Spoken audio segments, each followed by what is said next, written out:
Hello guys. तो पहले क्या होता था कि जब भी मैं बारिश में बाहर अम्ब्रेला लेके जाती थी, तो फिर भी पता नहीं कैसे मैं भीग जाती थी। फिर मेरी लाइफ में आया ये न्यूमेरिकल। दोस्तों, इसके बाद तो मैं कभी नहीं भीगी, क्योंकि मैंने क्या किया, जब मैं बारिश में जाने लगी, तो मैंने एक कॉपी पेन अपने साथ रखा और साथ में मैंने देखा कि रेन जो वर्टिकली गिर रही है, उसकी स्पीड क्या है और जो वाइंड है हमारी, उसकी क्या वेलोसिटी है और वो कौन-सी डायरेक्शन में जा रही है। बस इसी से गेम स्टार्ट हुआ। मैंने फटाफट से टेंजेंट थीटा निकाला और उसमें क्या किया, जो हमारी वाइन की वेलोसिटी थी, उसको रेन की वेलोसिटी से डिवाइड कर दिया और मेरे पास क्या आ गया, एंगल। और जो करेक्ट एंगल मेरे पास आया, मैंने उतनी डिग्री पे अपना छाता होल्ड किया, तो मैं कभी भी रेन में नहीं भीगी। देखो, मैंने डेली लाइफ में अपना ये न्यूमेरिकल यूज़ कर लिया ना। ऐसे ही तुम बोलते रहते हो कि कहाँ यूज़ करें हम साइंस को डेली लाइफ में। तो साइंस वालों, चलो एनसीईआरटी का बड़ा ही प्यारा सा एग्जांपल डिस्कस करते हैं। तो है क्या हमारे पास कि रेन है, वो वर्टिकली, अब ऑब्वियसली वर्टिकली गिरेगी, नीचे गिर रही है with the speed of 35 metre per second. और जो हमारी हवा जी हैं, वो भी चलने स्टार्ट हो गई हैं और उनकी स्पीड कितनी है, 12 metre per second in east to west direction. कभी कभी हम बोलते हैं ना कि तिरछी सी टेढ़ी सी बारिश हो रही है हवा के कारण, जिसके कारण हम भीग गए। वो आप बोलते हो, पर आज के बाद आपने कॉपी पेन लेके जाना है और करेक्ट एंगल मेजर करके वैसे ही छाता पकड़ना है। In which direction a boy waiting at a bus stop to hold his umbrella? तो देखो, हमारे प्यारे साइंटिस्ट जी ने बोला कि जो एक लड़का अपनी बस का वेट कर रहा है, उसको कौन सी डायरेक्शन में अपना अम्ब्रेला पकड़ना चाहिए।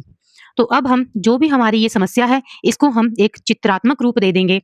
तो क्या करेंगे, रेन वर्टिकली नीचे गिर रही है, तो ये इसको हम ऐसे करके रेन बना देंगे, ऐसे। तो हमारे पास यहाँ पे क्या आ जाएगा, इस साइड में velocity of rain v r. और हवा चल रही है, कौन सी डायरेक्शन में चल रही है हवा, ईस्ट टू वेस्ट। तो हम यहाँ पे क्या करेंगे, फटाफट से अपनी दिशा बनाएंगे, ईस्ट वेस्ट नॉर्थ साउथ। और यहाँ से हम क्या करेंगे, उत्तर दक्षिण पूर्व पश्चिम करके देख लेंगे कि हमारी हवा जी जा रही है इस डायरेक्शन में, ईस्ट से वेस्ट तक।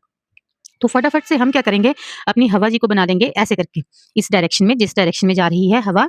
तो ऐसे हमने बना ली और अभी जो डब्ल्यू है, वो आ गया हमारे पास वाइंड की वेलोसिटी। तो अब स्टार्ट होता है, इन दोनों के बीच में हम रिजल्टेंट बना देंगे। और ये हमने कौन सा लॉ लगाया, parallelogram law of vector addition, जिसमें जो है हमारे दोनों वेक्टर सेम पॉइंट से ओरिजिनेट हो रहे हैं और हमारा रिजल्टेंट भी उसी पॉइंट से ओरिजिनेट हुआ है, जो कि क्या है, आर।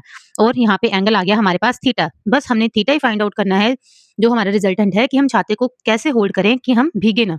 तो यहाँ पे जो भी हमने यहाँ बोला है, उसको सारे को यहाँ लिख देंगे कि velocity of rain and wind are represented by the vectors VR and VW in figure। ये and are in the direction specified by the problem। जो हमारी प्रॉब्लम जी ने जैसे जैसे हमें बोला, वैसे वैसे हमने ऐसे यहाँ पे बना दिया।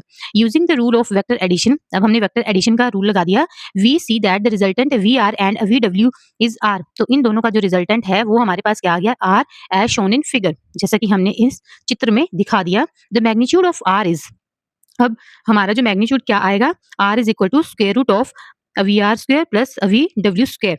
जो इन दोनों का स्क्वायर जो है और उसका स्क्वायर रूट जो हमने parallelogram law of vector addition में किया था ना, तो बस हमारे पास अभी आर की वैल्यू है 35 का होल स्क्वायर और अभी डब्ल्यू की वैल्यू है हमारे पास 12 का होल स्क्वायर। बस इसको कैलकुलेट करेंगे हम, तो हमारे पास क्या आ जाएगा, 37 मीटर पर सेकंड। तो ये हमारे पास क्या आ गया, रिजल्टेंट। अब हमारे पास आती है कि direction theta that makes with the vertical is given by.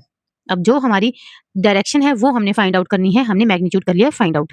तो टेंजेंट थीटा किसके इक्वल आएगा, अवी डब्ल्यू डिवाइडेड बाय अवी आर के। अवी डब्ल्यू ये वाला जो वाइंड की वेलोसिटी है, divided by velocity of rain. तो कितनी आ गई हमारे पास, वैल्यूज दी हुई है ना, 12 metre per second and 35 metre per second. बस सिंपल डिवाइड करो, इज इक्वल टू 0.343।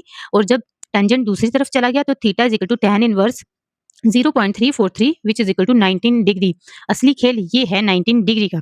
तो तुमने क्या करना है, जब भी तुम छाता लेके जाओ बारिश में, तो फटाफट से देखो वाइंड कौन सी डायरेक्शन में है और फटाफट से ये रूल लगा दो और डिग्री फाइंड आउट करो और उसी डिग्री में अपना छाता पकड़ो, कभी भी नहीं भिगोगे। अब साइंस ने तो बता दिया है, अब फाइंड आउट करना आपका काम है। अब थोड़ा सा टफ तो होगा।